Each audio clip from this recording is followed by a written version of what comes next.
नमस्कार। राजनीति विज्ञान की ऑप्शनल क्लासेस के प्रोग्राम में आप सभी का स्वागत है। फ्रेंड्स, प्रीवियस क्लास में हमने पाश्चात्य विचारक प्लेटो के दर्शन का या उसके विचारों का संपूर्ण अध्ययन हमने कर लिया है। आज हम जिस थिंकर के बारे में अध्ययन करेंगे वह थिंकर प्लेटो का शिष्य और प्लेटो के कुछ सिद्धांतों की आलोचना करते हुए इसने अपने सिद्धांतों को गढ़ा, यानी कि उसकी रचना की। मसलन आज हम अरस्तु के विचारों का, अरस्तु के दर्शनों का, अरस्तु के सिद्धांतों का अध्ययन करेंगे, जिसमें से अरस्तु के वे सिद्धांत जो राजनीति विज्ञान से रिलेटेड हैं, जिसमें चाहे उसका सिद्धांत के रूप में लोग राजनीति विज्ञान का पिता कहते हैं। तो जानेंगे कि आखिर अगर अरस्तु को राजनीति विज्ञान का फादर कहा जाता है तो उसने राजनीति विज्ञान की समृद्धि के लिए, राजनीति विज्ञान को सुव्यवस्थित विषय बनाने के लिए एक बेहतरीन कार्य किया होगा। वही उसी बेहतरीन कार्य का फिर अध्ययन करेंगे। फिर उसने दास्ता पर अपने सिद्धांत दिए, अपने विचार दिए, दास्ता पर उसके विचार को जानेंगे। फिर उसने सिद्धांत दिया कि क्रांति किस प्रकार से होती है, क्रांति का दर्शन उसका क्या है। फिर उसने न्याय के सिद्धांत की बात की, यानी कि न्याय के सिद्धांत की रचना की। इसी सिद्धांतों के अगले क्रम में उसने समता पर अपने सिद्धांत दिए, राज्य की उत्पत्ति पर अपने विचार दिए, और उसने कई अन्य सिद्धांत जैसे संविधान का वर्गीकरण क्या होता है, उसने संविधान को वर्गीकृत किया कि कौन संविधान कैसा है या इसका सिद्धांत क्या है। उसके बाद उसने स्वर्णिम माध्यम पर एक सिद्धांत दिया कि स्वर्णिम माध्यम का सिद्धांत क्या है। उसके बाद उसने कानून पर, नागरिकता पर विचार दिए, और इसी के साथ जब उसने आलोचना की किसकी, प्लेटो की, तो प्लेटो की आलोचना की।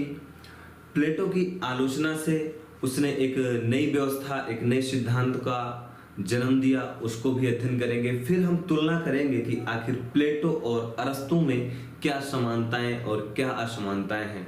और जब हम अपने भारतीय परिदृश्य में राजनीति विज्ञान के पितामह पंडित कौटिल्य को देखते हैं तो पंडित कौटिल्य के कुछ ऐसे विचार हैं, कुछ ऐसे कुछ सिद्धांत हैं जिनकी साम्यता या जो विपरीत हैं किससे, अरस्तु से। क्योंकि अरस्तु राजनीति विज्ञान का पिता है और भारतीय संदर्भ में कौटिल्य को राजनीति विज्ञान का फादर कहा जाता है। तो आखिर जो दो अलग अलग फादर हैं, इन फादर में क्या तुलनाएं हो सकती हैं, हम इसका अध्ययन करेंगे। आज हम जिस सिद्धांत को सबसे पहले पढ़ेंगे वह है अरस्तु का दास्ता का सिद्धांत, यानी कि सिलेवरी का जो कंसेप्ट है, जिसको अरस्तु ने गढ़ा है, निर्माण किया है, हम उसका अध्ययन करेंगे। और इसी दास्ता पर किसी दास की एक मनोदशा है।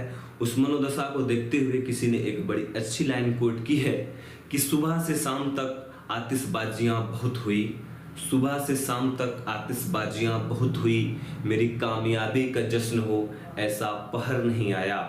कुछ देर मुझे पनाह दे ऐसी बस्तियां बहुत आई, कुछ देर मुझे दे पनाह ऐसी बस्तियां बहुत आई, मेरे ख्वाबों को आयाम दे वह शहर नहीं आया, मेरे ख्वाबों को आयाम दे वह शहर नहीं आया। यानी कि ये सिर्फ लाइनें थोड़ा से कनेक्ट हो रही हैं दास्ता से कि कोई व्यक्ति है जो लगातार कार्य कर रहा है, लेकिन उस कार्य के बदले उसे वो नहीं मिल पा रहा है जो उस कार्य के बदले उसके परिणाम होते हैं। उस परिणामों का फायदा कोई अन्य व्यक्ति ले रहा है।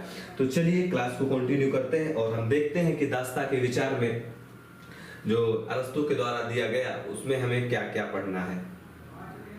दास्ता के विचार पर हम दास्ता का एक अर्थ जानेंगे। उसके बाद दास्ता के, यानी कि जो अरस्तु ने कहा कि दास्ता है, आखिर दास्ता को कंटिन्यू क्यों रखना चाहता है, यानी कि एक अच्छी लैंग्वेज भी हम कह सकते हैं कि दास्ता के पक्ष में उसने समर्थन किया।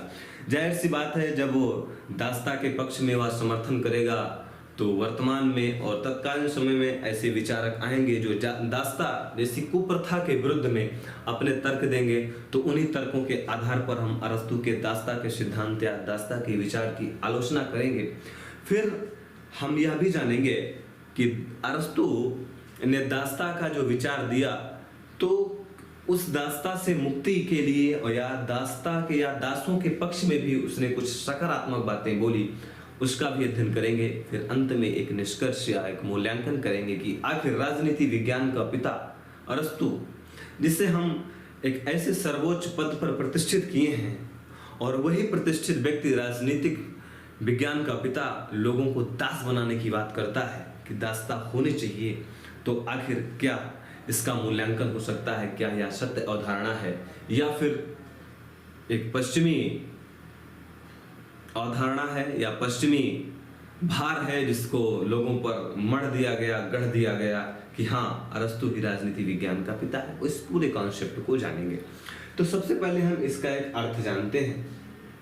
अरस्तु ने कहा कुछ लोग स्वतंत्र जन्म लेते हैं और कुछ लोग जन्म से ही गुलाम होते हैं। यानी कि अरस्तु कहना चाह रहा है कि ये जो दासता है यह प्राकृतिक है। प्राकृतिक कैसे भाई? कह रहा है कुछ लोग स्वतंत्र जन्म लेते हैं, यानी कि कुछ लोग ऐसे हैं जो स्वतंत्र जन्म ले रहे हैं, यानी कि प्रकृति कुछ लोगों को स्वतंत्र रूप से जन्म दे रही है, और कुछ ऐसे लोग हैं जो मानसिक रूप से गुलाम होते हैं, और वही मानसिक रूप से गुलाम व्यक्ति ही, मानसिक रूप से कमजोर व्यक्ति ही, मानसिक रूप से विक्षिप्त ही, यानी कि जिनका मानसिक विकास कम हुआ है, वही दास हैं। तो दास प्रथा के कॉन्सेप्ट को अरस्तु ने प्राकृतिक रूप से जोड़ा है, मानवीय रूप से नहीं। उसने कहा यह मानव का नियम नहीं है।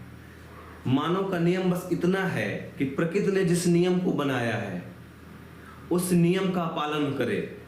यानी कि दासता का जो कॉन्सेप्ट है इसको इसने यानी कि अरस्तु ने प्राकृतिक व्यवस्था से जोड़कर देखा है, और इसने कहा कि कुछ लोग स्वतंत्र होते हैं, स्वतंत्र रूप से जन्म लेते हैं, और कुछ लोग मानसिक रूप से कमजोर होते हैं। जो स्वतंत्र मानसिकता वाले लोग होते हैं, जो प्रबुद्ध लोग होते हैं, वो स्वामी हैं, और जो कमजोर मानसिकता के यानी कि कमजोर दिमाग वाले व्यक्ति हैं वो दास हैं।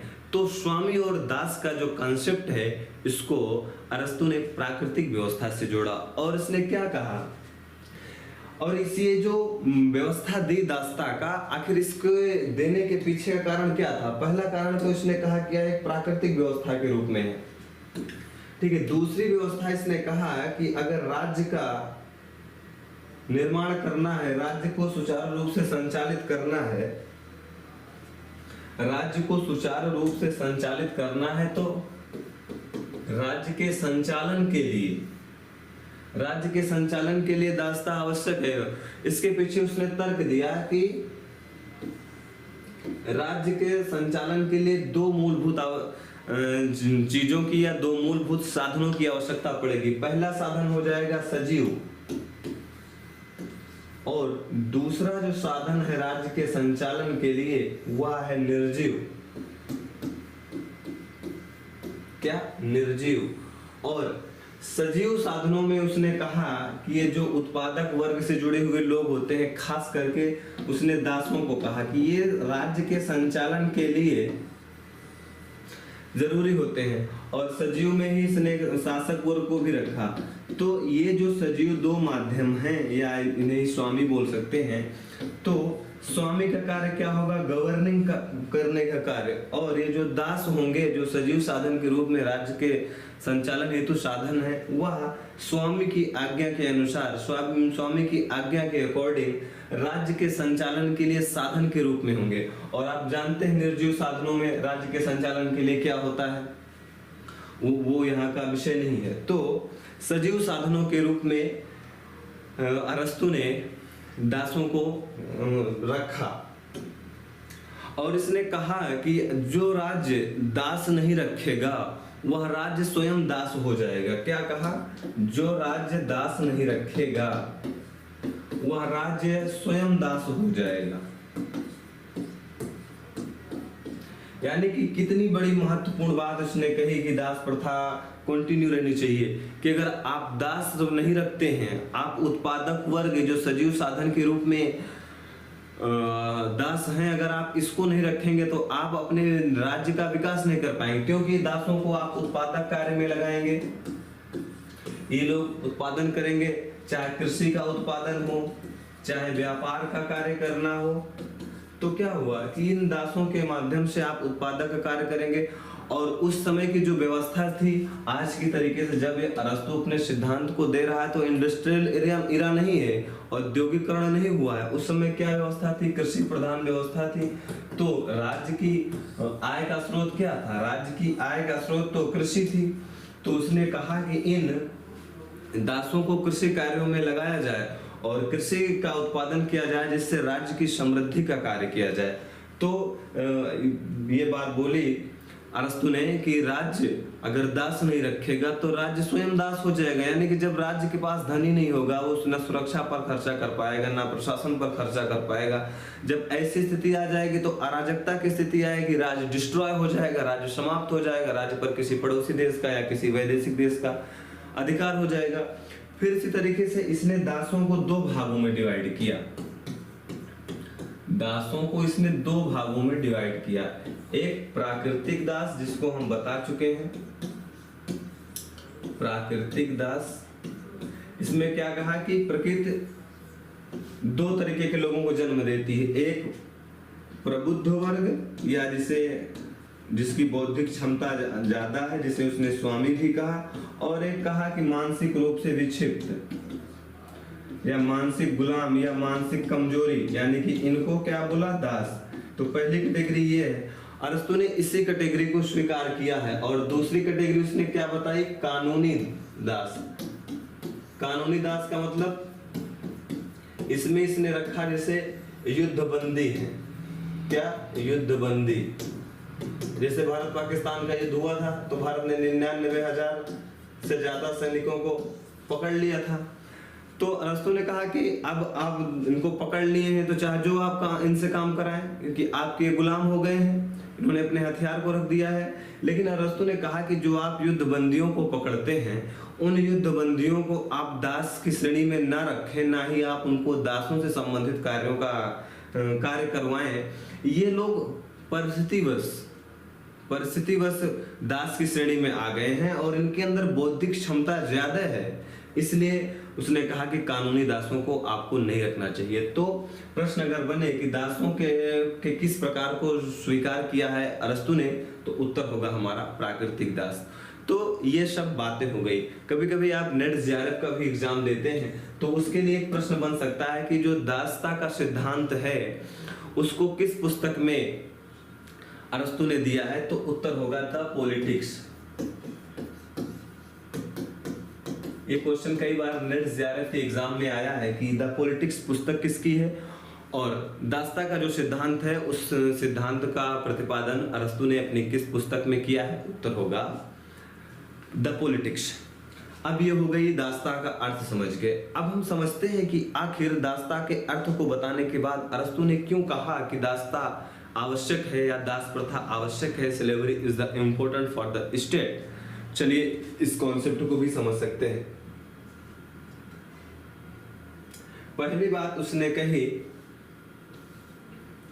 कि जो राज्य दास नहीं रखेगा वह राज्य स्वयं दास बन जाएगा। हमने इसका अर्थ आपको पहले ही बता दिया, यानी कि दासों के माध्यम से राज्य को उत्पादक का एक्टिविटीज होंगी, यानी कि उत्पादन के कार्य में लगाया जाएगा। और खास करके उस समय कृषि प्रधान अर्थव्यवस्था थी।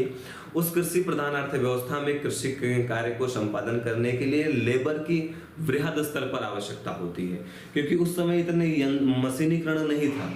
आज जिस प्रकार से कृषि यंत्रों का बोलबाला है, हर प्रकार के कृषि यंत्र हैं, उस समय हर प्रकार के कृषि यंत्र नहीं थे।